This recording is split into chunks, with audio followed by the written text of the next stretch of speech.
प्रिय विद्यार्थियों, आप सभी को मेरा नमस्कार। देखिए, सबसे पहले हम 2017 में जो यूजीसी नेट का योग का जो पेपर आया था, उसकी हम चर्चा कर चुके हैं। इसके बाद 2018 का जो जुलाई का जो महीना है, उस समय पेपर होता है। उस समय कैसा पेपर आया था, उस उसको आज हम सोल्व करेंगे, उसकी आज हम व्याख्या करेंगे। तो देखिए, सबसे पहला प्रश्न है, आपके सामने है। इससे पहले निर्देश भी दे रखा है कि प्रश्न पत्र में 100 बहुविकल्पीय प्रश्न है और प्रत्येक प्रश्न के 2 अंक हैं। तो उसमें 3 पेपर होते थे, तो ये कौन सा पेपर है? तीसरा पेपर है, जिसमें 100 प्रश्न होते थे। तो देखिए, सबसे पहला प्रश्न आपकी स्क्रीन पर है। ये देखिए, किस उपनिषद में ओमकार के 4 चरणों का उल्लेख किया गया है?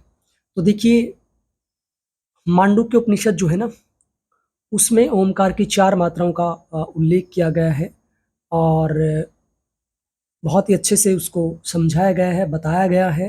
तो आप मुझे बताइए, मांडुक्य उपनिषद में कुल कितने सूत्र हैं, कितने अध्याय हैं और कौन से उपनिषद में ओमकार का वर्णन मिलता है? नेक्स्ट क्वेश्चन, योग वशिष्ठ में निम्नलिखित में से किस पर बल दिया गया? तो देखिए, योग वशिष्ठ में ज्ञान योग पर बल दिया गया है। योग वशिष्ठ जो है, ज्ञान प्रधान ग्रंथ है। गीता है, वो कर्म प्रधान ग्रंथ है। ठीक है, योग वशिष्ठ जो है वो ज्ञान प्रधान ग्रंथ है। गीता जो है वो कर्म प्रधान ग्रंथ है। ठीक है, क्लियर। और योग वशिष्ठ में ज्ञान की 7 भूमिकाओं का वर्णन भी मिलता है। संसार सागर पार करने की युक्ति को योग कहा है। जो 6-13-3 यानी निर्वाण जो प्रकरण है, उसका 13वां जो सर्ग है, उसका 3रा जो श्लोक है, उसमें बोला भी गया है, संसारोत्रेण युक्ति योग शब्देन कथ्यते, यानी संसार सागर से पार होने की जो युक्ति है, उसे ही योग कहा है। तो ज्ञान की जो 7 भूमिकाएं हैं, शुभेच्छा, विचारणा, तनुमानसा, सत्वापति, असंग शक्ति, पदार्थ भावना और तुर्य का, इन सभी का वर्णन भी योग वशिष्ठ में मिलता है। नेक्स्ट क्वेश्चन, पुरुष और प्रकृति निम्नलिखित में से किस दर्शन की 2 मुख्य उदाहरणाएं हैं? देखिए, पुरुष और प्रकृति का जो वर्णन मिलता है, वो महर्षि कपिल द्वारा रचित सांख्य दर्शन उसमें मिलता है। ठीक है, टोटल कितने तत्वों का वर्णन मिलता है सांख्य दर्शन में, ये आपको बताना है। ठीक है, और योग दर्शन में कितने तत्वों का जिक्र हुआ है, ये भी आपको बताना है। और मुझे ये बताना है आपको कि जड़ क्या है, प्रकृति जड़ है या पुरुष जड़ है, ये भी आपको बताना है। नेक्स्ट क्वेश्चन, निम्नांकित में से कौन सी नाड़ी 10 मुख्य नाड़ियों में शामिल नहीं है?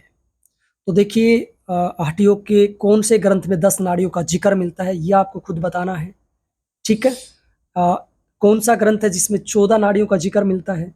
एक ग्रंथ ऐसा भी है हठयोग का, जिसमें 15वीं नाड़ी भी बताई है, आपको बताना है। ठीक है, 3 प्रश्न मैंने आपसे पूछे हैं। तो देखिए, 10 नाड़ियों में अलम्बुषा, कुहू, शंखिनी, कुरुम नाड़ी नहीं आती है। क्लियर है ना? तो 10 नाड़ियां कौन सी होती हैं, आपको पता होना चाहिए, है ना? गांधारी, हस्तजीवा, पूषा, अलम्बुषा, है ना, कुहू, शंखिनी, हस्तजीवा, यशस्विनी। तो कुहू जो होती है वो जनांग जो होते हैं हमारे, पेनिस वजाइना, इससे रिलेटेड होती है। और जो शंखिनी होती है वो गुदा से रिलेटेड होती है। ठीक है, अच्छा, आगे चलते हैं हम। Next question, 5 question.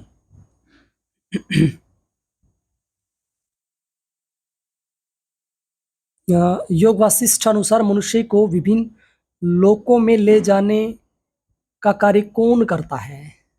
यानी कौन सी जो ज्ञान की भूमिका है वो करती है? तो देखिए, इसमें विभिन्न लोकों में जो ले जाने का कार्य करता है, मनुष्य को विभिन्न लोकों में ले जाने का कार्य कौन करता है? तो देखिए, शुभेच्छा, ये तो ज्ञान की भूमिका ही हो गई ना।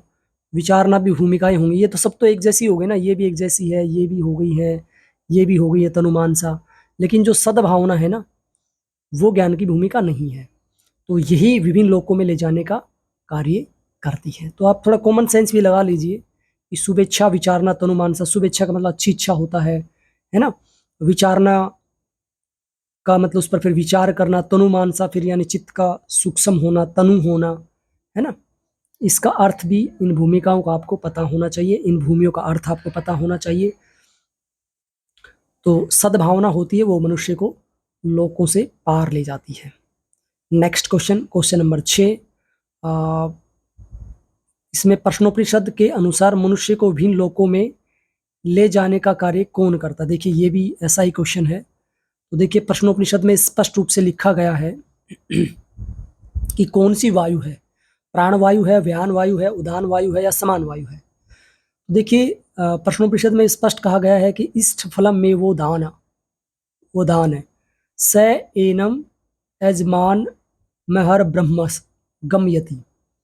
तो देखिए उदान वायु है ना, उदान वायु का स्थान कहाँ होता है आपको खुद बताना है, ठीक है। शरीर में 5 प्रकार की वायु होती है, उनका स्थान कहाँ कहाँ होता है आपको बताना है। उदान वायु का मैं कई बार बता चुका हूँ। तो देखिए उदान वायु है वो यजमान को ब्रह्मलोक में लेके जाती है, क्योंकि उदान वायु का स्थान कहाँ होता है, उदान वायु का स्थान यहाँ से लेकर यहाँ तक होता है, ठीक है। ये तो ऊपर की तरफ हो गई, तो ब्रह्मलोक की तरफ यही लेके जाएगी। ये थोड़ा कॉमन सेंस भी आपको लगाना है कि उदान वायु का स्थान यहाँ है, तो ये ऊपर का हिस्सा ही हमें ब्रह्मलोक की तरफ लेके जा सकता है ना। ऐसे भी आपको देखना है। अब आपका प्रश्न ये भी आपके लिए कि प्रश्नोपनिषद में कुल कितने प्रश्न पूछे गए हैं, ठीक है, और प्रश्नोपनिषद में कुल कितने श्लोक हैं। अगला है श्रीमद् भगवत गीता के अनुसार किस कारण से योग सिद्ध नहीं होता है। एक श्लोक है ना, 6ठे अध्याय का 17वां श्लोक, युक्त आहार विहारस्य युक्त चेष्टस्य कर्मस्य युक्त स्वप्नबोधस्य योग भवति दुःखः। तो ये देखिए श्लोक भी यहाँ पर लिखा गया है। तो देखिए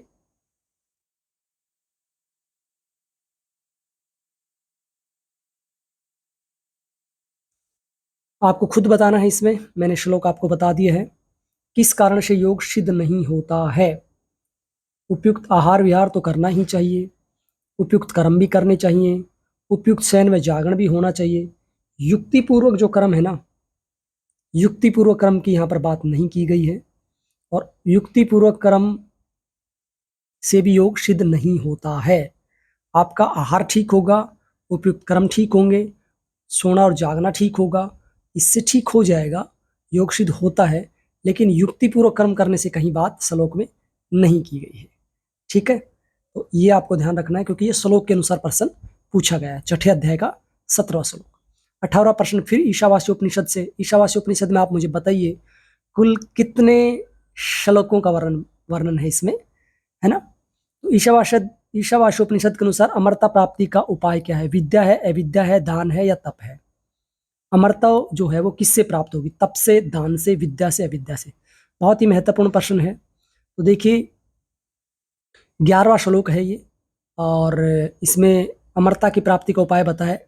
अविद्यायाम मृत्यु त्रिद्वा विद्या मृत्यु में श्रुते। अर्थात वह कर्मों के अनुष्ठान से मृत्यु को पार करके ज्ञान के अनुष्ठान से अमृत को भोगता है, अर्थात अविनाशी आनंद में ब्रह्म पुरुषोत्तम को प्रत्यक्ष प्राप्त कर लेता है। तो इसका क्या आएगा, ए उत्तर बिल्कुल ठीक है इसमें, क्या, विद्या। नेक्स्ट, धारणा सूचय योग्यता मनस्य किसका परिणाम है ना, प्राणायाम का परिणाम है। प्राणायाम के बता रखे हैं क्या, कि एक दो सूत्र दे रखे हैं। एक तो आत्मा के ऊपर जो अज्ञान रूपी आवरण पड़ा है वो दूर हो जाता है, और दूसरा धारणा सूचय योग्यता मनस्य है।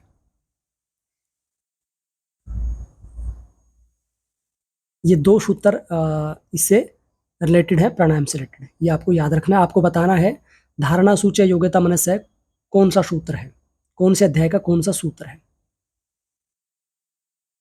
अगला है दृष्टानुश्रविक विषय वितृष्णा किसका विशेष गुण है, यानी वैराग्य है का है, स्थित प्रज्ञ का है, या वशीकरण वैराग्य का है। तो देखिए ये जो गुण है ये वशीकार वैराग्य का है। तो ये कौन सा सूत्र है ये भी आपको बताना है मुझे कमेंट बॉक्स में कमेंट लिखकर। आपको नोटबुक लेकर बैठना है, उसमें नोट भी करते रहना है ना। दृष्टानुश्रविक विषय वितृष्णा मतलब योग सूत्र का कौन सा सूत्र है ये आपको बताना है। महर्षि पतंजलि के अनुसार हे हेतु निम्नलिखित में से किसका संयोग है। दृष्टा और दृश्य से है, मन और इंद्रिय से नहीं हो सकता है, आत्मा और परमात्मा से नहीं होता है, मन और बुद्धि से नहीं होता है, तो किससे है, दृष्टा और दृश्य है। तो आप मुझे बता सकते हैं कि दृष्टा कौन है और दृश्य कौन है। ये मैं बता चुका हूँ एक दो वीडियो में आपको कि दृष्टा किसे कहा है और दृश्य किसे कहा है, और हे हेतु वाला सूत्र कौन सा है। 3 प्रश्न आपके लिए हैं यहां पर। क्वेश्चन नंबर 12, कौन सा परिणाम त्रय में शामिल नहीं है। एकाग्र परिणाम, निरोध परिणाम, समाधि परिणाम, धारणा परिणाम। तो देखिए इसमें धारणा जो परिणाम है ना वो इसमें नहीं आता, यानी ऑप्शन डी इसमें नहीं है। ठीक है, ये ऑप्शन नहीं है।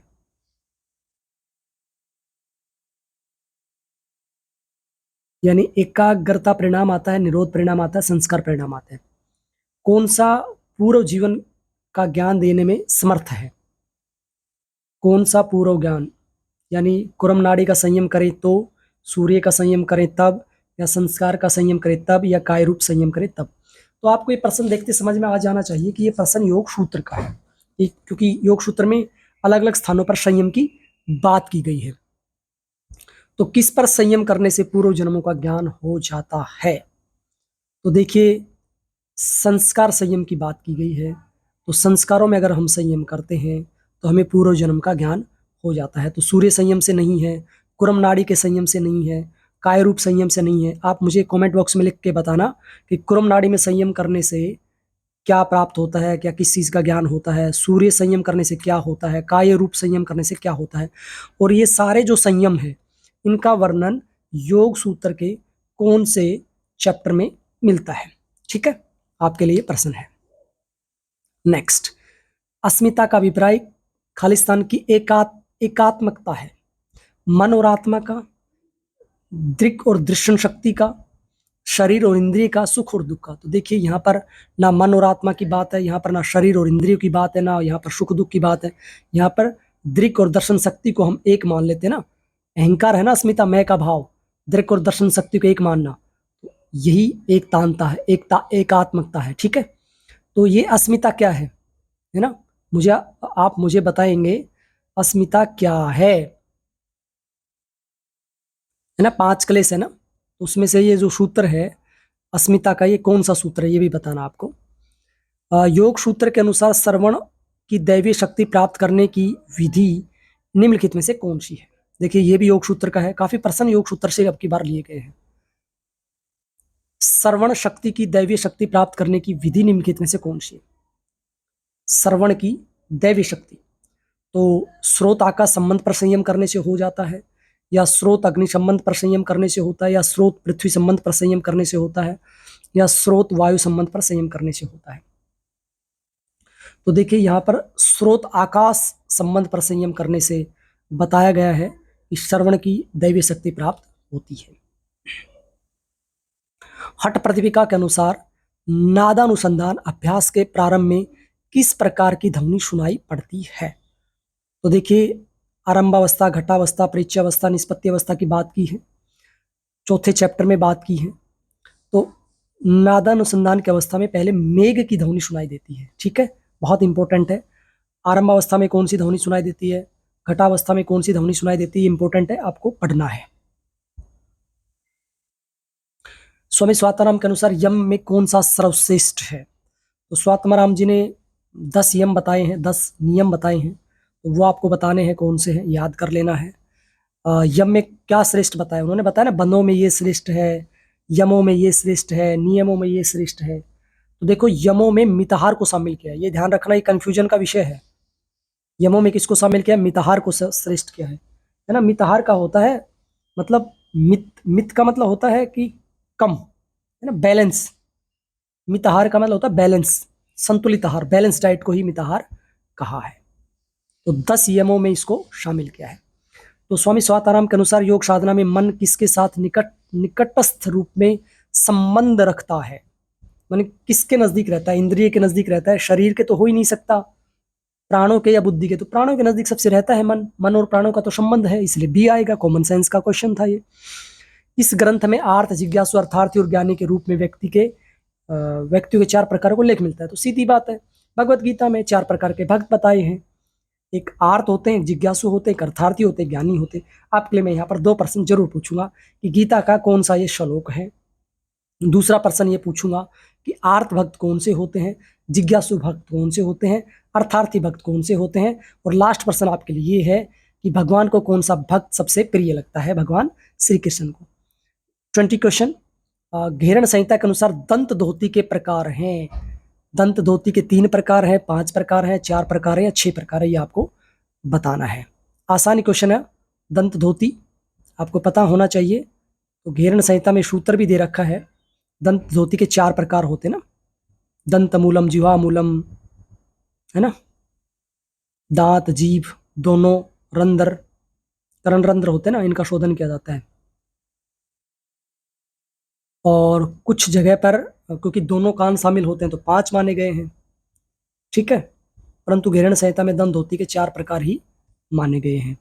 अब इसमें ये देखिए कन्फ्यूजन का विषय ये है कि 4 भी ऑप्शन है, 5 भी ऑप्शन है। तो ये यूजीसी के ऊपर है कि वो कितने प्रकार मानेगी, क्योंकि डाउट ऑफ जो बेनिफिट है उस स्टूडेंट को मिल जाता है। जिन्होंने 4 ऑप्शन किया होगा उसको मिल जाएगा, 5 भी किया होगा उसको भी मिल जाएगा। कुछ ग्रंथों में 4 माने हैं, कानों को 2 नहीं माना है, 1 ही माना है। कुछ लोग कहते हैं कि 2 कान है तो 2 धोतियां मानी जाएंगी, है ना। तो दंत धोती में दांत आते हैं, एक जीभ हो गई और दोनों रंध्र जो होते हैं ये हो गए, ठीक है। तो 4 ये हो गए और एक कपाल रंध्र होता है यहां से, ठीक है, तो 5 माने गए। किस अनाज में सर्वाधिक रेशा पाया जाता है? तो देखिए 21 क्वेश्चन है। तो देखिए जो फाइबर होते हैं वो रियली में ही सबसे ज़्यादा जो मिलते हैं वो गेहूं में मिलते हैं। तो इसलिए कहते हैं ना गेहूं को ज़्यादा छानना नहीं चाहिए, ज़्यादा बारीक गेहूं नहीं पीसना चाहिए।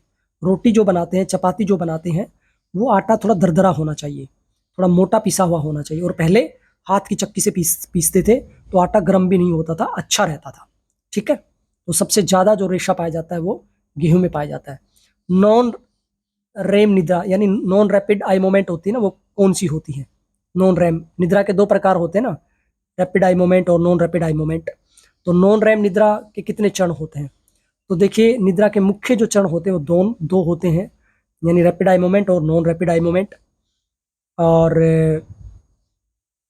वैसे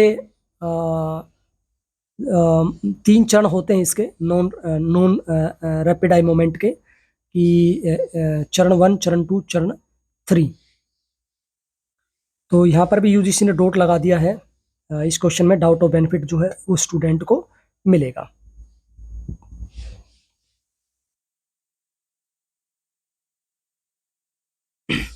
ट्राइकस्पिड वाल्व किसके बीच पाया जाता है? तो हमारा हृदय होता है, उसमें 4 वाल्व होते हैं, है ना। ट्राइकस्पिड होता है, मिट्रल होता है ना, और बाइकस्पिड होता है। और एक वाल ऐसा है जिसके 2 नाम है, आपको बताना है कौन से हैं, ठीक है। एक वाल है जिसके 2 नाम हैं, पल्मनरी होता है, और एक एक कौन सा होता है आपको बताना है। टोटल 4 वाल हैं, हृदय के इंपॉर्टेंट है, और कौन से वाल का किससे संबंध है ये आपको बताना है। तो जो ट्राइकस्पिड जो वाल है उसका संबंध जो है, हमारा जो राइट एट्रियम होता है ना, हमारा हृदय है, उसमें जो 4 क्या है, चैम्बर हैं, 4 ही क्या हैं, 4 चैम्बर हैं, ठीक है। 4 भागों में बटा हुआ है हमारा दिल, और 4 ही क्या है, हमारे वाल्व हैं, ठीक है। अब किसके बीच में ये ट्राइकस्पिड पाया जाता है? तो हमारा जो राइट एट्रियम होता है, दाया जो आलिंद होता है, यानी आपका जो राइट हैंड है, और दाया जो निलय होता है ना, पहला ही वाल होता है ये, जिसमें इंफीरियर वेना केवा और सुपीरियर वेना केवा से सीधा ब्लड आता है ना हृदय में शुद्ध होने के लिए, तो वो दाएं आलिंद में आता है, राइट एट्रियम में आता है। तो राइट एट्रियम के नीचे क्या है, राइट निलय यानी वेंट्रिकल, तो दोनों के बीच जो वाल होता है ना उसे ही ट्राइकस्पिड वाल कहते हैं। क्या कहते हैं? ट्राइकस्पिड वाल, ठीक है। और तो आपको बताना है दूसरे वॉल के नाम भी आपको बताना है, चारों जो वाल्व है उनके नाम याद होने चाहिए, 4 चैम्बर कौन से वो आपको पता होना चाहिए, ठीक है। 2 एट्रियम होते हैं, 2 वेंट्रिकल होते हैं, यानी 2 आलिंद होते हैं, 2 नीले होते हैं, एक लेफ्ट में एक राइट में, ठीक है। प्रोजेस्टेरोन जो हार्मोन है किस ग्रंथि से स्रावित होता है? प्रोजेस्टेरोन जो है वो गोनाड से रिलेटेड है, हमारी सेक्सुअल ग्लैंड से रिलेटेड है ना। तो ये गर्भावस्था में बहुत इंपॉर्टेंट होता है। तो अंडाशय से स्रावित होता है, जो फीमेल में ओवम होता है उससे स्रावित होता है। और गर्भधारण से लेकर और महिलाओं में जो प्रसव होता है उस समय तक इस हार्मोन का रिलीज होना बहुत जरूरी होता है, ठीक है। और इसका सीधा संबंध किससे है? अंडाशय से है। एड्रेनल ग्लैंड हो नहीं सकता, क्योंकि एड्रेनल का संबंध किससे? हमारे किडनी से है। गुर्दे से इससे संबंध हो नहीं हो सकता, गुर्दे का मतलब भी हमारी किडनी है। पैराथायराइड से भी नहीं हो सकता। कॉमन सेंस का आपका प्रश्न था। नेक्स्ट क्वेश्चन, T3 हार्मोन किस अंतःस्रावी ग्रंथि से स्रावित होता है? T3 हम कई बार पढ़ा चुके हैं, T3 T4 है ना। T3 का मतलब होता है ट्राई आइडियोथोराई थायरोनिन, थायरोनिन, ट्राई आइडियोथायरोनिन। तो थायरोनिन हार्मोन किससे? हमारी थायराइड ग्लैंड T से है। तो थायराइड में क्या है? C। और T4 क्या होता है? T4 भी आपको फुल फॉर्म बतानी है। T4 की फुल फॉर्म क्या होगी? ठीक है, थायराइड ग्लैंड से T3 और T4 हार्मोन रिलीज होते हैं। नेक्स्ट क्वेश्चन 26, निम्नलिखित में से कौन संयोजी ऊतक का उदाहरण है? हृदय पेशी, एरेखित पेशी, रक्त है या प्लीहा है? यानी जो आपकी हृदय पेशी है, आपकी हार्ट मसल है, या एरेखित यानी बिना रेखाओं वाली जो पेशियां हैं आपकी मसल्स हैं, या रक्त है, ब्लड है, या प्लीहा है? तो देखिए, जो ब्लड होता है ना वो कनेक्टिव टिश्यू होता है। संयोजी ऊतक का मतलब यहाँ पर क्या है? Connective tissue. तो रक्त है आपका वो संयोजी ऊतक होता है, ये आपको ध्यान रखना है। कैसा होता है? थोड़ा गाढ़ा होता है, चिपचिपा होता है, लाल द्रव्य का ये होता है।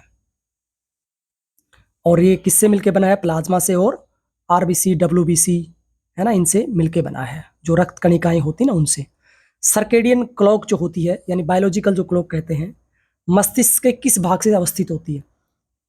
बायोलॉजिकल क्लॉक होती है ना, एक अंदर भी तो बायोलॉजी चल रही है ना, कि हम समय पे सो रहे हैं, खा रहे हैं, भूख हमें अपने आप लगती है, तो बायोलॉजिकल क्लॉक उसी वजह से तो लगती है ना।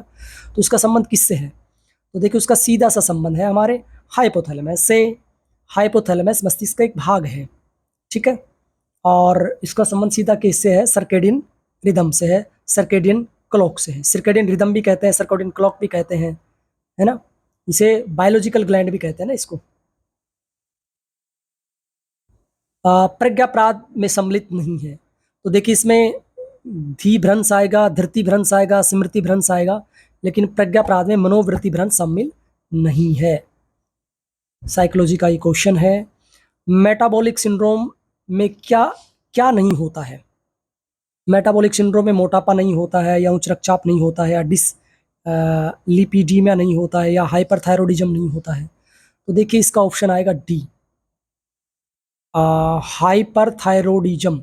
एक होता है हाइपोथायरॉयडिज्म। तो हाइपर का मतलब उच्च, अधिक मात्रा में थायराइड ग्लैंड का स्रावित होना, ठीक है। तो मोटापा में ये नहीं होता है।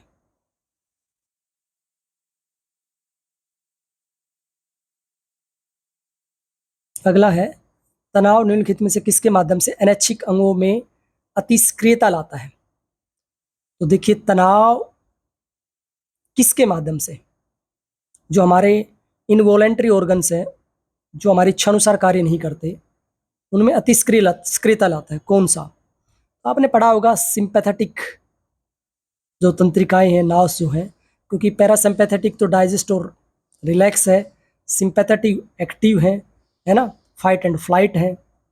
तो वो अनैच्छिक जो हमारी अंग है, इनवॉलंटरी जो ऑर्गन्स है, उनमें सक्रियता ला देता है, ठीक है।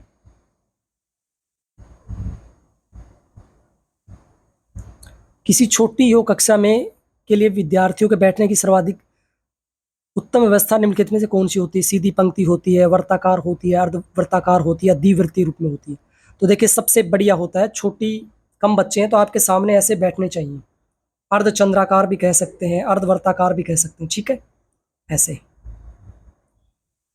ऐसे बच्चे बैठते हैं ना आपके सामने, तो सभी पे नज़र होती है आपकी। तो ये सबसे अच्छी विधि है किसमें? छोटी योग कक्षा में। अगर बड़ी योग कक्षा हो तो कौन सी विधि ठीक रहेगी, ये आपके लिए प्रश्न है। नेक्स्ट, किसी विद्यार्थी द्वारा किसी विशिष्ट योग अभ्यास को सीखना निम्नलिखित में से किस पर निर्भर करता है? आपको प्रश्न समझ में नहीं आता है तो आप 2 बार पढ़िए प्रश्न को। किसी विद्यार्थी द्वारा किसी विशिष्ट योग अभ्यास को सीखना। कोई विद्यार्थी है, कोई विशेष योगासन सीखना चाहता है, जैसे कोई कहे कि मुझे बकासन सीखना है, मुझे हैंडस्टैंड सीखना है, तो किस पर निर्भर करता है ये? प्रशिक्षक की एकाग्रता पर निर्भर करता है, प्रशिक्षक की शक्ति पर निर्भर करता है, यानी जो योग टीचर है, प्रशिक्षक के स्पष्ट प्रशिक्षण पर निर्भर करता है, प्रशिक्षक के आत्मविश्वास पर निर्भर करता है। तो देखिए, कोई बच्चा सीखना चाहता है, जिज्ञासु है और विशिष्ट योगाभ्यास सीखना चाहता है, तो एकाग्र तो होता ही है प्रशिक्षक, इसका कोई संबंध नहीं है। प्रशिक्षक की शक्ति से भी कोई संबंध नहीं है, प्रशिक्षक के आत्मविश्वास से भी कोई संबंध नहीं है। इसका सीधा सा संबंध सी ऑप्शन से है, यानी प्रशिक्षक के स्पष्ट प्रशिक्षण पर, यानी उसका जो ट्रेनिंग मेथड है वो स्पष्ट होना चाहिए। ठीक है। नेक्स्ट है प्रज्ञापराध ध्यान की ऐसी पद्धति है जिसमें अभ्यास किया जाता है। प्रज्ञा ध्यान नहीं है, यह है प्रेक्षा ध्यान, कटा हुआ है।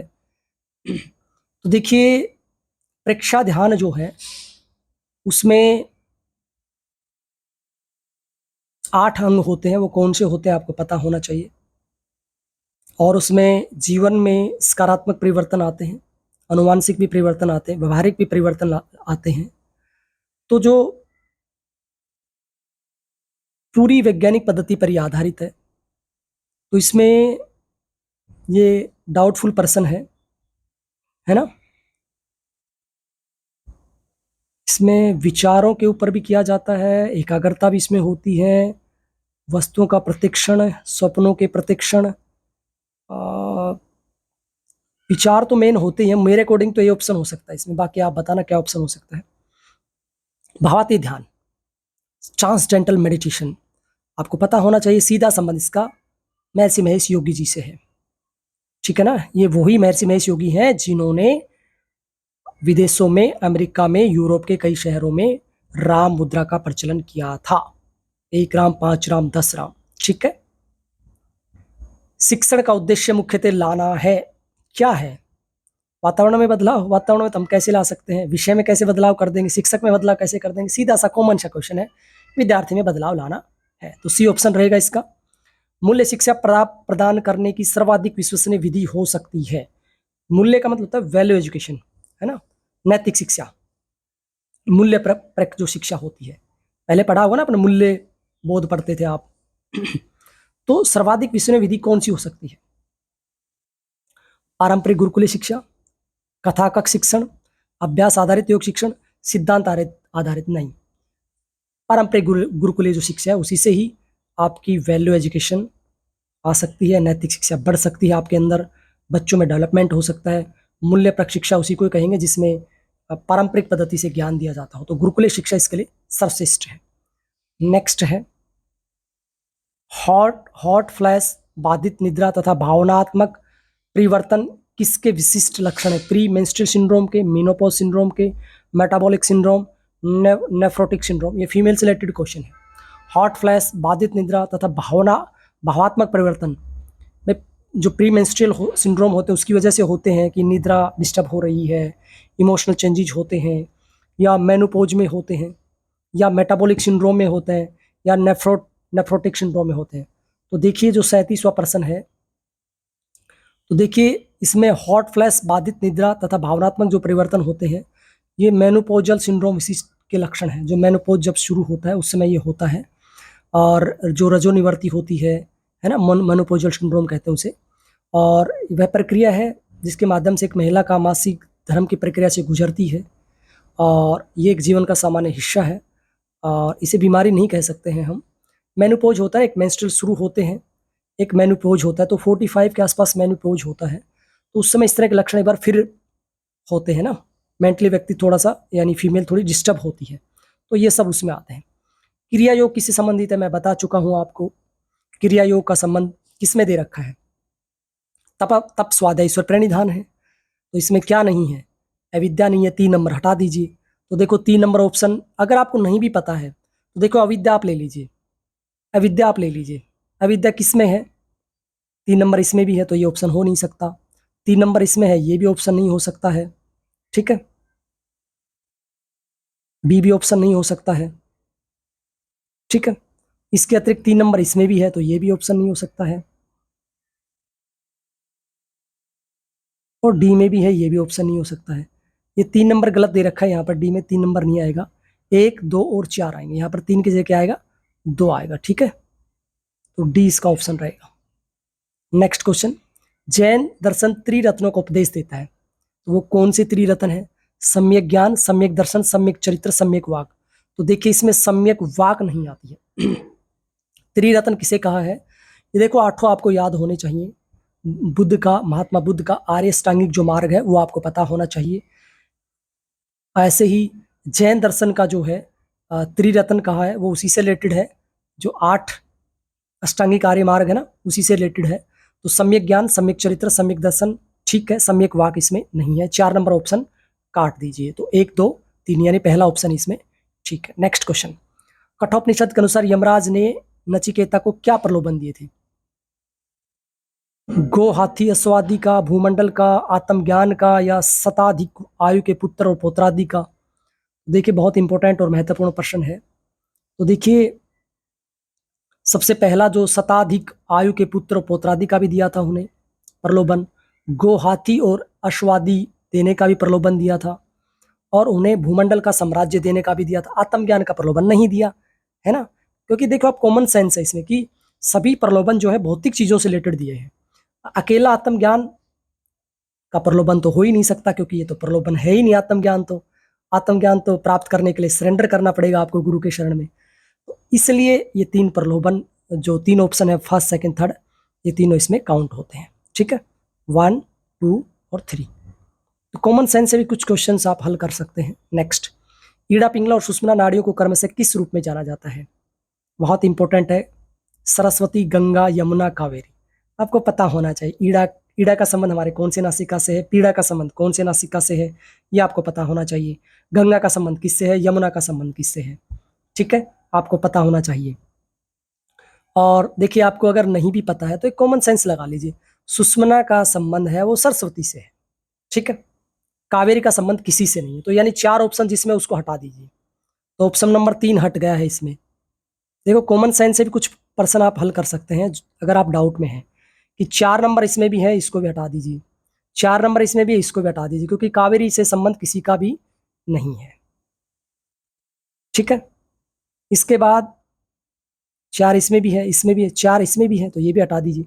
अब क्या बच गया, ऑप्शन ये बच गया। तो आपको ज़्यादा सोचने की जरूरत नहीं है, ऐसे भी आप कर सकते हैं कि 2, 3 और 1 सही है ना। नेक्स्ट 42, भगवत गीता के अनुसार सात्विक आहार के गुण हैं सुख और प्रीतिवर्धक, बिल्कुल होता है, सुख बढ़ाने वाला होता है, प्रीतिवर्धक होता है, उष्ण और लवणीय होता है, या आयु और बुद्धिवर्धक होता है, चिंता और व्याधिकारी होता है। तो देखिए गीता का ये कौन सा श्लोक है सात्विक आहार से रिलेटेड, मैं बता चुका हूँ एक वीडियो में, आप भी खुद ढूंढिए। तो देखिए सुख और प्रीतिवर्धक ठीक है, आयु और बुद्धिवर्धक होता है वो ठीक है। तो इसमें 2 ऑप्शन ठीक है। देखिए कॉमन सेंस भी आप लगा लीजिए इसमें कि भाई चिंता और व्याधिकारक तो हो ही नहीं सकता, तो 4 ऑप्शन जिसमें हटा दीजिए, तो दोनों में 4 है तो ये कट हो गया, ठीक है, इसमें भी 4 है, ये भी कट हो गया, तो ऑप्शन क्या बचा, सी बचा, सी में 1 और 3 है, हो गया ना कॉमन सेंस से क्वेश्चन हल। भाई चिंता और व्याधि तो बढ़ाता नहीं है सात्विक भोजन, तो इससे भी क्वेश्चन हल हो गया अगर आपको नहीं भी पता है तो। योग सूत्र के अनुसार अभ्यास की सिद्धि के लिए निम्नलिखित में से कौन से आवश्यक है? अभ्यास की सिद्धि के लिए क्या होना जरूरी है? भक्ति होना जरूरी है, दीर्घकाल होना जरूरी है, निरंतरता होना जरूरी है, स्वाध्याय होना जरूरी है। ये योग सूत्र का सूत्र है ना, निरंतरता और दीर्घकाल की बात की है ना। कौन सा सूत्र आप बताना, कौन से अध्याय का यानी कौन से पाद का कौन सा सूत्र है जिसमें दीर्घकाल की बात की ना, निरंतर या दीर्घकाल, ऐसा एक सूत्र है वो आपको बताना है, ठीक है। तो इसमें 3 और 2 ऑप्शन है ना, तो इसका मतलब क्या होगा, जिसमें 2 और 3 है यानी 1 ऑप्शन इसमें रहेगा। नेक्स्ट, सहभू के अंतर्गत इनके कौन से सम्मिलित नहीं है? तो देखिए दुख, दोर्मनस्य, अंग में जयते, श्वास प्रश्वास, ये सब सहभू में है, तो दुख भी है। कौन से सम्मिलित नहीं है? तो दुख है नहीं, दोर्मनस्य है, श्वास है, अनवस्थित तत्व नहीं है और सत्या नहीं है। 3 और 4 ऑप्शन इसमें आएंगे। 3 और 4 किस में है, बी में है, तो बी आपका उत्तर ठीक रहेगा। क्वेश्चन 45, वात प्रकृति वाले व्यक्तियों के लिए आहार के कौन से प्रकार लाभदायी नहीं है? देखो जिनकी वात प्रकृति होती है ना, उनको ठंडी चीज़ें नहीं खानी चाहिए, तो कॉमन सेंस की बात है। वात जो पतला व्यक्ति होता है, दुबला व्यक्ति होता है और कृशकाय होता है, जिसके अंदर वात ज़्यादा बढ़ी हुई है, यानी जिनके जोड़ों में दर्द रहता है, घुटनों में दर्द रहता है, उनको ठंडी चीज़ नहीं खानी चाहिए। कॉमन सेंस है। ये वात रोगी होते हैं, जोड़ों में दर्द, घुटनों में दर्द, ये वात प्रधान प्रकृति के व्यक्ति में ही ये संभव ज़्यादा होते हैं। तो उन्हें ठंडी चीज़ नहीं खानी चाहिए और रुक्खी चीज़ नहीं खानी चाहिए, क्योंकि रुक्खी शुष्क जो चीज़ें हैं वो वात बढ़ाती हैं। ठीक है, तो वात को शांत करने के लिए उन्हें चिकनी चीज़ खानी चाहिए। ठीक है, तो शीत और रुक्ष यानी ठंडी और रुक्ष जो रुक्खी चीज़ें वो नहीं खानी चाहिए। तो शीत और रुक्ष कौन से में आएगा? 1 और 3 ऑप्शन जिसमें है वो देख लीजिए। इसका डी ऑप्शन रहेगा। ठीक है, स्निग्ध वो खा सकता है और गुरु भारी खा सकता है। योग साधना में सफलता के लिए निम्नलिखित में से कौन से उत्तरदायी है? योग साधना के साधक तत्व हैं ये, है ना? उत्साह, साहस, धैर्य, तत्व ज्ञानाच, है ना? जनसंग परित्याग, दृढ़ निश्चय, जनसंग परित्याग। तो देखिए उसमें उत्साह की बात की है, साहस की बात की है। उत्साह और साहस, प्रयास और नियमाग्रह की कहीं बात नहीं कही गई है। तो उत्साह और साहस यानी 2 और 3 ऑप्शन इसमें ठीक रहेगा। ठीक है जी, क्लियर? 2 और 3, 2 रहेगा और 3 रहेगा। और ये जो प्रयास और नियमाग्रह है ना, अत्याहार है, प्रयास है, प्रजल्प, नियमाग्रह, ये बाधक तत्व है। ठीक है, इनका किन में वर्णन मिलता है आप मुझे बताएंगे? 6 बाधक और 6 साधक तत्वों का वर्णन किसमें मिलता है आपको बताना है। रट लेना है, सीक्वेंस भी रट लेना है, एग्जाम में सीक्वेंस भी पूछ सकता है। नेक्स्ट क्वेश्चन 47, हठ प्रतिपिका के अनुसार 10 मुद्राओं में से कौन सी सम्मिलित नहीं है? आपको सूत्र याद होना चाहिए। महामुद्रा, महाबन, महावेद खेचरी, उड़ियान बन, मूल बन, जालंधर बन, विपरीत करनी, वज्रोली, शक्ति चालिनी। आप मुझे बताने कौन सा श्लोक है ये हठ प्रतिपिका का। ठीक है, तो आपको पता होना चाहिए कौन सी मुद्रा नहीं है। अब देखिए इसमें 2 मुद्राएं नहीं है, हमने अगर श्लोक याद है तो आप बता देंगे। तो श्लोक में शुरुआत में आ जाता है महामुद्रा, महामुद्रा, महाबन, महावेद खेचरी, उड़ियान बन, मूल बन, विपरीत करनी, वज्रोली, शक्ति चालिनी। तो सांबी मुद्रा का जिक्र नहीं है, अश्विनी मुद्रा का जिक्र नहीं है। 3 और 4 जिसमें ऑप्शन है वो रहेगा आपका, यानी सी ऑप्शन इसमें रहेगा। यानी आप में शांभी भी नहीं है, अश्विनी मुद्रा भी नहीं है, तो इसमें 3 और 4 ऑप्शन है, यानी महामुद्रा सम्मिलित नहीं पूछा है ना, तो इसमें 3 और 4 ऑप्शन है, यानी सांभवी और अश्विनी। नेक्स्ट क्वेश्चन है आपका, हठ प्रतिपिका के अनुसार किसको निष्पादित कर व्यक्ति भूख प्यास आदि से पीड़ित नहीं होता है? को क्या चीज करे भूख प्यास? तो देखिए भूख प्यास के लिए खेचरी मुद्रा भी बहुत उपयोगी है। विपरीत करनी का शायद वर्णन नहीं मिलता है, तो देखिए विपरीत करनी हटा दीजिए, 1 2 3 जोड़ दीजिए। इसमें ऑप्शन ए, इसमें ऑप्शन रहेगा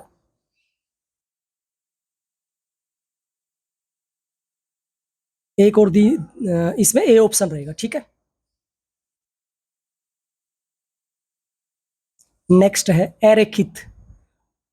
एक होती है रेखित पेशी होती है ना, जिनमें रेखाएं होती हैं, स्टेटेड बोलते हैं ना।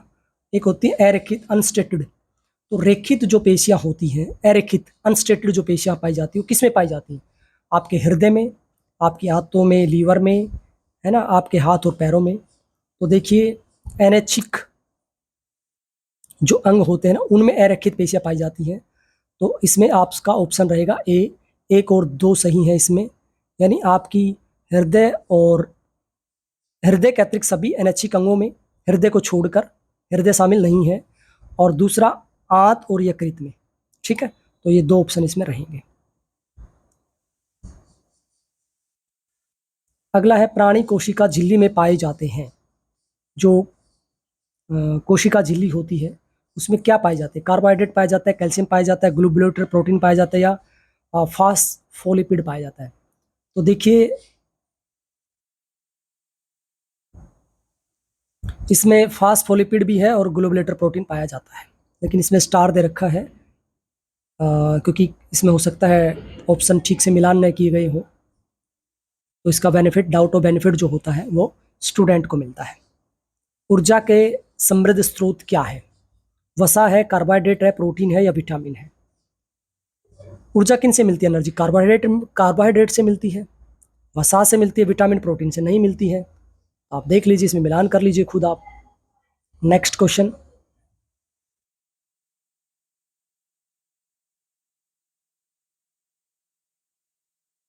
घेरण संहिता के अनुसार योगाभ्यासी के लिए कौन से खाद्य पदार्थ वर्जित होने चाहिए? कुष्मांड, पेट्रोल, लकूच, कुलथ। तो देखिए, घेरण संहिता के अनुसार वर्जित जो बता रखे ना, वो कुष्मांड बता रखा है, लकूच बता रखा है, कुलथ बता रखा है। आपको पता होना चाहिए कुष्मांड का क्या अर्थ होता है, लकूच किसको कहा गया है ना, और कुलथ किसको कहा गया है। तो इसमें सी ऑप्शन रहेगा। कौन सा सूत्र है जो अपथ्य की बात करता है ना, पथ्य और अपथ्य की, किसमें? घेरण संहिता में। कपालभाति सामान्य रूप से किन व्याधियों में निषिद्ध है, यानी कपालभाति जो है वो किन व्याधियों में नहीं करना चाहिए? निम्न रक्तचाप में, हर्निया में, उच्च रक्तचाप में या मोटापा में? मोटापा में आप कर सकते हैं, उच्च रक्तचाप में नहीं करना चाहिए और हर्निया में नहीं करना चाहिए।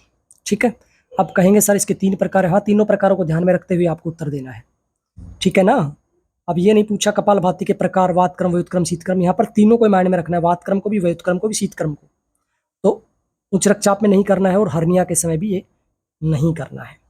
ठीक है, तो इसका उत्तर क्या रहेगा? उच्च रक्तचाप और हर्निया 2 नंबर इसका उत्तर रहेगा। शशकासन या शशकांकासन किस रोग में निषिद्ध है? क्योंकि आगे झुकने वाला आसन है। कब्ज में, स्लिप डिस्क में, मधुमेह। स्लिप डिस्क में बिल्कुल नहीं करना चाहिए, ये बिल्कुल सही है। अगर आपने एक ऑप्शन को भी ठीक से पकड़ लिया तो आपका हो जाएगा सोल्व। तो स्लिप डिस्क में नहीं करना चाहिए। और वर्टिगो होता है कि व्यक्ति को ना चक्कर से आते हैं, बैलेंस नहीं होता माइंड उसका। वर्टिगो का मतलब क्या होता है कि चक्कर आते हैं उसको ना, उसको सर्वाइकल टाइप की कोई प्रॉब्लम होती है, उसी वजह से उसको चक्कर आते हैं, है ना। तो उस समय ये आसन नहीं करना चाहिए, क्योंकि उससे दिमाग की तरफ ब्लड का फ्लो बढ़ता है और उस समय ये आसन ठीक नहीं है। कॉन्स्टिपेशन में कर सकते हैं, मधुमेह में तो बहुत अच्छा है।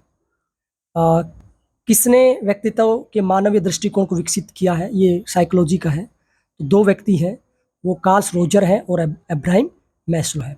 स्मृति के 3 चरण कौन से हैं? तो 3 चरण होते हैं, अंग्रेजी में रिकॉल होता है ना, ऐसे 3 चरण होते हैं। तो पुनर्प्राप्ति होता है उसमें, कूटबद्ध भी होता है, संग्रहण भी होता है, पूर्वाभ्यास नहीं होता है। ठीक है, तो 1, 2 और 4 जिसमें हो वो आपका ऑप्शन ठीक रहेगा। नेक्स्ट क्वेश्चन 57, मूल्याभिमुखी शिक्षा से निम्नलिखित में से किन का निर्माण होता है? यानी जो मूल्यप्रक शिक्षा देते हैं, नैतिक शिक्षा पढ़ाते हैं, वेल एजुकेशन पढ़ाते हैं, तो उसमें किन का निर्माण होता है? संपन्न समाज का, शांतिपूर्ण समाज का, स्वस्थ समाज का, राजनीतिक रूप में स्थिर समाज का? तो देखिए, शांतिपूर्ण समाज का निर्माण होगा अगर अच्छी शिक्षा देंगे हम, व्यवहारिक शिक्षा देंगे तो। और दूसरा स्वस्थ समाज का निर्माण होगा। तो 2 ऑप्शन इसमें ठीक है, 20 का उत्तर रहेगा। घेरण संहिता के अनुसार कपालभाति के प्रकार है, आपके लिए कॉमन, अभी हमने चर्चा कर ली, वातक्रम, व्युत्क्रम और शीतक्रम, है ना। वाहिंसा नहीं है इसमें। हठ योग प्रतिपिका के अनुसार महावेद मुद्रा दूर करती है। देखिए, ये श्लोक आपको याद होना चाहिए। झुर्रियां दूर करती, बिल्कुल ठीक बात है। अनिद्रा दूर करती, बिल्कुल गलत बात है।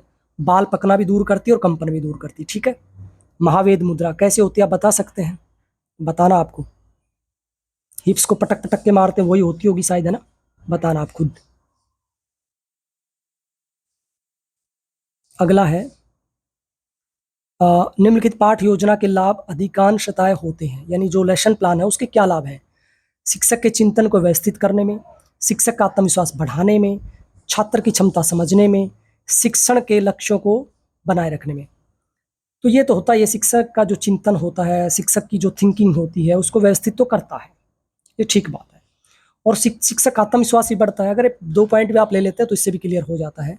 यानी 1 और 2 बिल्कुल ठीक है, 1 और 2 का जिक्र सिर्फ और सिर्फ डी में मिलता है, इसलिए D4 डी सही है। और इसमें चौथा भी आएगा, शिक्षण के लक्ष्यों को बनाए रखने में, यानी शिक्षण के जो लक्ष्य हैं, टीचिंग के जो गोल है उसको भी बनाए रखता है। अगला क्वेश्चन, 2 कथन दिए गए हैं और एक है धनुरासन हर्निया व्याधि में निषिद्ध है। बिल्कुल ठीक बात है, नहीं करना चाहिए क्योंकि पेट के ऊपर इससे दबाव पड़ता है और धनुरासन लेट कर होता है।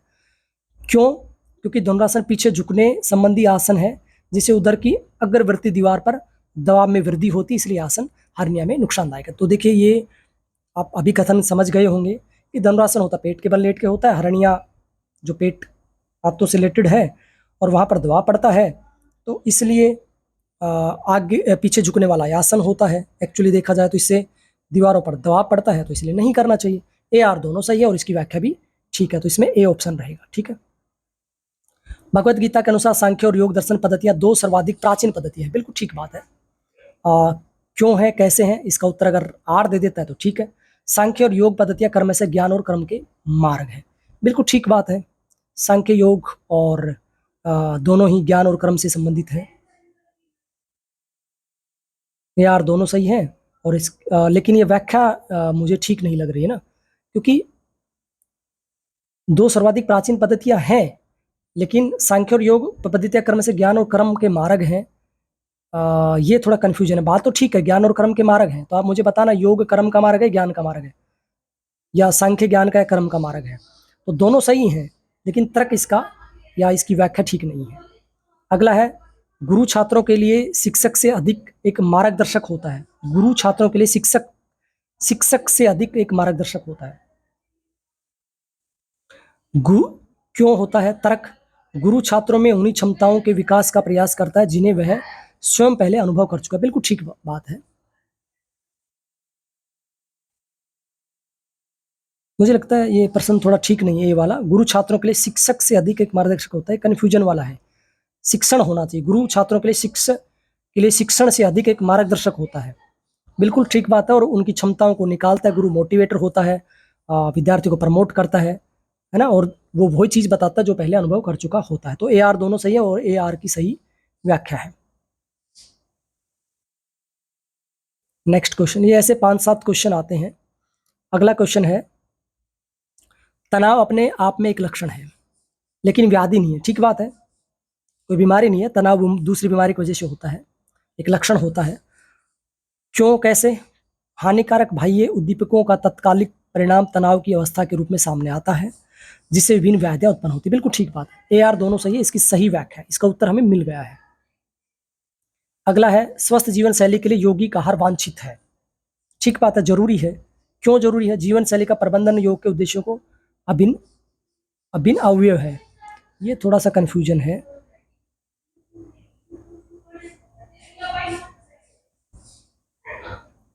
प्रबंधन योग के उद्देश्यों का अभिन्न अवयव, हाँ बिल्कुल ठीक बात है। एक योग प्रबंधन में जीवन शैली जो है उसमें जो यौगिक आहार है वो महत्वपूर्ण भूमिका निभाता है। अब ये नहीं कि आप आसन कर रहे हो ठीक हो गए, प्राणायाम से ठीक हो गए, इसके साथ साथ आपको आहार को भी ठीक रखना पड़ेगा।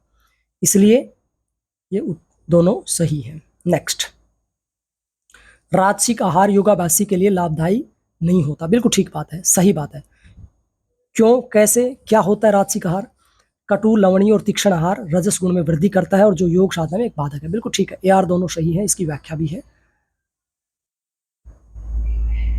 नेक्स्ट, कटु, तिक्त और कसाय रस प्रधान आहार वात प्रकृति के व्यक्तियों के लिए लाभदायी नहीं होता है। बिल्कुल ठीक बात है, वात बढ़ाते हैं ये।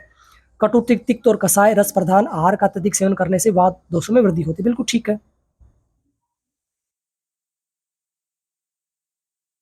अगला है, प्राणायाम के गलत अभ्यास से विभिन्न व्याधियां उत्पन्न होती हैं। बिल्कुल ठीक बात है। क्यों, कैसे, क्या?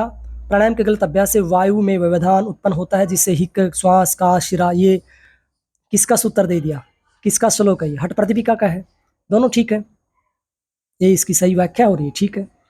अगला है, सिद्धासन से बेहतर जल नाड़ियों की शुद्धि होती है। बिल्कुल ठीक बात है, लिखा है हठ प्रदीपिका में। हठ प्रदीपिका के अनुसार कुल 84 आसनों में से सिद्धासन सर्वश्रेष्ठ है जो नाड़ियों की शुद्धि करता है। बिल्कुल ठीक बात है, इसकी सही व्याख्या है।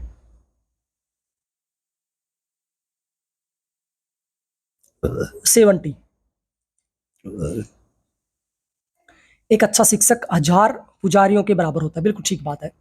शिक्षक विद्यार्थियों को अपने अंदर झांकने के लिए प्रेरित करता है। बिल्कुल ठीक बात है, ए आर दोनों सही है। अगला है, गेहरण संहिता के अनुसार प्राणायाम के अभ्यास के दौरान निम्नलिखित को उचित क्रम में व्यवस्थित कीजिए। अब आपको खुद व्यवस्थित करना है। सबसे पहले स्थान का जिक्र आता है, फिर काल का आता है, फिर मिताहार का आता है, फिर नाड़ी शोधन का। तो इसमें ऑप्शन रहेगा 1, 2, 3 और 4। ठीक है, 1, 2, 3, 4, यानी सबसे पहले स्थान का रहेगा, यानी सबसे पहले 2 हो जिसमें, तो 2 सी ऑप्शन में है। फिर काल यानी 4 नंबर हो तो 2 के बाद 4 सी ऑप्शन में, तो सी इसका उत्तर रहेगा। तो आप बताने कौन सा सूत्र है घेरण संहिता का। ठीक है, आपके लिए प्रश्न है ये। निम्नलिखित सिद्धियों को उचित क्रम में व्यवस्थित करें। ये सीधियां है ना, कितनी सीधियां बताना योग दर्शन में। वार्ता, श्रावण, आदर्श, आस्वाद, वेदना, है ना, ये सीधियां है ना। तो इनका सही क्रम है श्रावण है, फिर वेदना है, फिर आदर्श है, फिर आस्वाद है, फिर वार्ता है। निम्नलिखित को उचित क्रम में व्यवस्थित करें। विपर्य, विकल्प, निद्रा, स्मृति, है ना।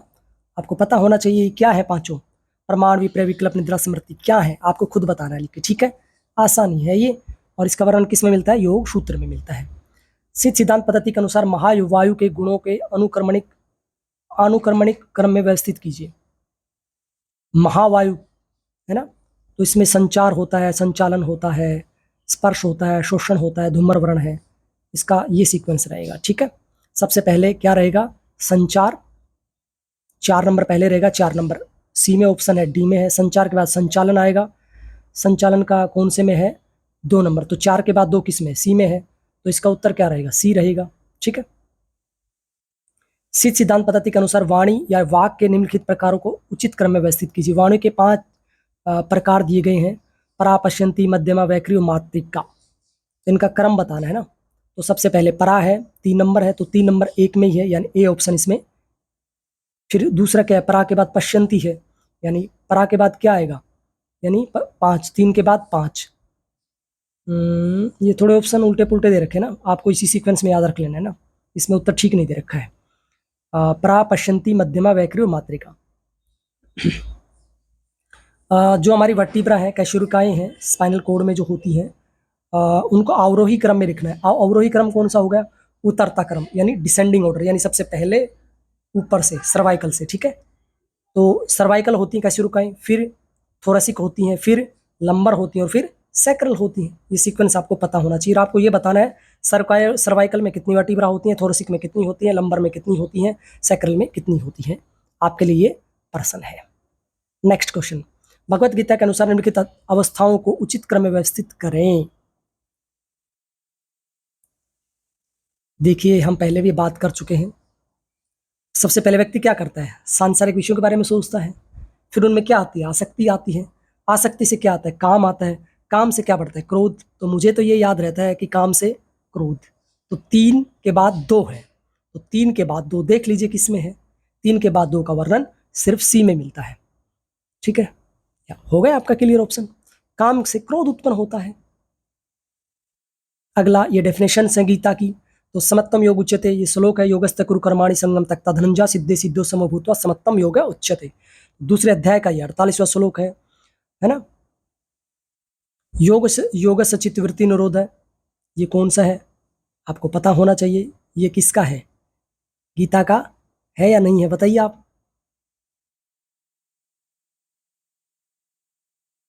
ये गीता का श्लोक नहीं है, बी ऑप्शन जो है योग सूत्र का है।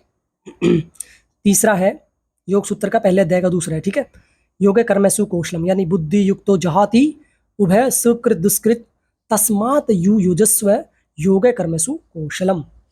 ये दूसरे अध्याय का 50वां श्लोक है। तो आप मिलान कर लीजिए। गीता में तीसरी डेफिनेशन मिलती है, दुख संयोग वियोगम योग संगीतम, तम विद्यात दुख संयोग वियोग योग संगीतम, छठे अध्याय का 23वां श्लोक है। इसमें मिलान करना है, सत्य कार्यवाद का सिद्धांत किसमें दिया गया है, संख्य दर्शन में दिया गया है। इसी से मिलान कर लीजिए। ए का 2 होना चाहिए, ए का 2 किस में है देख लीजिए आप। ए का 2 सिर्फ सी में मिलता है, तो सी, बस हो गया आपका कल्याण। एक ऑप्शन से कई बार मिल जाता है ना। सत्य कार्यवाद का संबंध है सांख्य दर्शन से, विवर्तवाद का संबंध है वेदांत दर्शन से, सयादवाद का संबंध है जैन दर्शन से, क्षण भंगवाद का संबंध है बौद्ध दर्शन से। ये याद होने चाहिए आपको। 80 क्वेश्चन, जागृत, स्वप्न, सुसुप्ति और तुरीय अवस्था की बात की, अकार, उकार और मकार की बात की है। तो देखिए, जागृत अवस्था में अकार होती है, स्वप्न में उकार होती है, सुसुप्ति में मकार होती है। देखो सीक्वेंस है, जागृत, स्वप्न, सुसुप्ति, अकार, उकार और मकार, और तुरीय फिर अमात्र होगी। इससे आप जोड़ लीजिए खुद ही। ठीक है, बहुत ही आसान ही क्वेश्चन बन जाता है। तो इसमें क्या ऑप्शन रहेगा, सी ऑप्शन रहेगा। अगला, तत्ववैशारदी, योगवर्तिका, मणिप्रभा, योग सुधाकर किसकी रचनाएं हैं? तो आपको पता होना चाहिए क्या, ये बहुत इंपॉर्टेंट है। तत्ववैशारदी जो है वाचस्पति मिश्र की रचना है, योगवर्तिका विज्ञान भिक्षु की है, मणिप्रभा रामानंद रामानंद दंपत्ति की है, ठीक है, रामानंद यति की है, और योग सुधाकर जो है वो सदाशिवेंद्र सरस्वती की है। योग सुधाकर किसकी है? सदाशिवेंद्र सरस्वती की। बहुत इंपॉर्टेंट है। तत्ववैशारदी वाचस्पति मिश्र की, योगवार्तिक विज्ञान भिक्षु की। आप इससे मिलान कर लीजिए। अब आप अगला है अपर वैराग्य, क्रिया योग, पर वैराग्य, असंप्रज्ञात समाधि। तो क्रिया योग से क्या होता है ना? आपको पता होना चाहिए। तप स्वाध्याय ईश्वर प्रणिधान से क्या होता है? क्रिया योग का सूत्र आपको पता होना चाहिए। कलेश तनुकरण है ना, ये श्लोक है ना, कौन से अध्याय का कौन सा सूत्र है ये बताना आपको, ठीक है।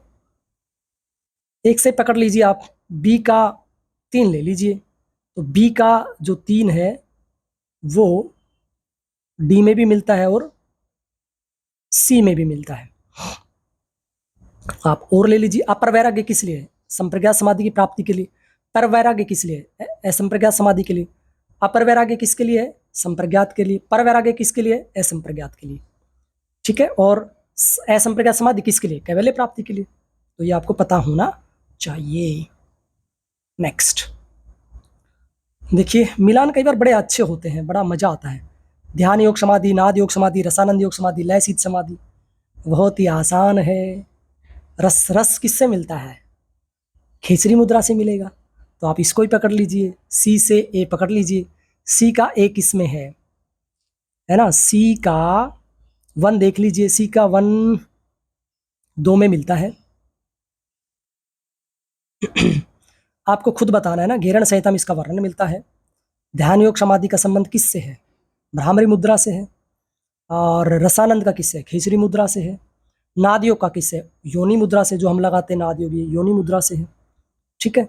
अब लय सिद्ध समाधि किससे है?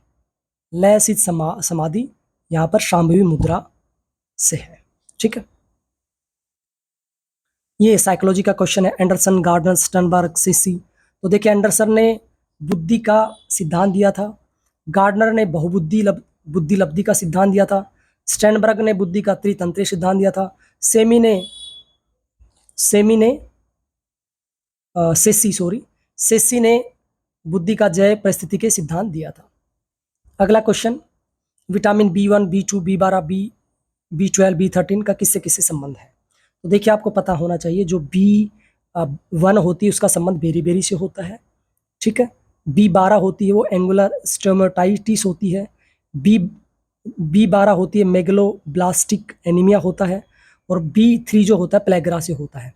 इससे आप मिलान कर लीजिए। B1 का सीधा सा संबंध किससे? बेरी से। तो ए का 2 जिसमें ऑप्शन है, ठीक है, ए का 2 एक में ही है, यानी सी ऑप्शन, ए का 2, हाँ, डी ऑप्शन इसमें रहेगा। नेक्स्ट, फिर मिलान आ गया है। मोटापा, सर्वाइकल स्पॉन्डिलाइटिस, मधुमेह, गर्भावस्था। कॉमन सेंस का क्वेश्चन है। तो मोटापा में कौन सा आसन अच्छा है? सर्वाइकल स्पॉन्डिलाइटिस में कौन सा है? सर्वाइकल में आगे झुकने वाले हो नहीं सकते, तो कौन सा अच्छा रहेगा? भुजंगासन अच्छा है। गर्भावस्था में तितली आसन अच्छा माना गया है। ऐसे मिलान कर लीजिए आप। सर्वाइकल स्पॉन्डिलाइटिस में आगे झुकने वाला मना है, ठीक है। बैक बेंडिंग का हम बात कर चुके हैं, भुजंगासन की। मधुमेह में कौन सा? अर्धमत्स्येंद्रासन बहुत अच्छा है, ठीक है। तो इस तरह से आप, मोटापे में नौकासन अच्छा माना गया है क्योंकि उससे पेट पे दबाव पड़ता है, ठीक है ना। एक नौकासन होता है, एक विपरीत नौकासन होता है। आप मुझे बताएंगे, आपके लिए प्रश्न है, नौकासन कमर के बल लेट कर होता है या पेट के बल लेट कर होता है, ठीक है। अगला है नेति, धोती, बस्ती, त्राटक, इनका किससे संबंध है? तो देखिए, नेति जो है जत्रुघ्रव रोग होते हैं, जत्रुध्रव, यानी कंधे से ऊपर के रोगों को दूर करती है। तो कंधे से ऊपर के रोग कौन से हैं? उसमें नेति उपयोगी है, बताया गया है कि कंधे से ऊपर के रोग दूर होते हैं। धोती किसको दूर करती है? धोती श्वास रोगों को दूर करती है। बस्ती किसको दूर करती है? बस्ती जो है गुलम रोगों को दूर करती है।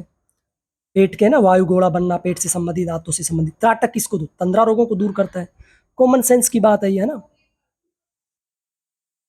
88, व्याख्यान विधि, समूह चर्चा विधि, प्रदर्शन विधि, निर्देशित अभ्यास विधि। तो देखिए, व्याख्यान विधि है, औपचारिक शिक्षण होता है। लेक्चर मेथड जिसे कहते हैं, और जो समूह चर्चा होती है वो समाधान होता है, और जो प्रदर्शन होती है यानी डेमोन्स्ट्रेशन जिसे कहते हैं वो कौशल होता है, स्किल है आप में, और निर्देशित जो होती है वो गृह कार्य से रिलेटेड होती है। अब आपको ये पढ़ना है, किससे संबंधित आप एक शुरुआत में देखते समझ गए होंगे। स्क्रीनशॉट ले लीजिए या वीडियो को रोक कर आप पढ़ लीजिए।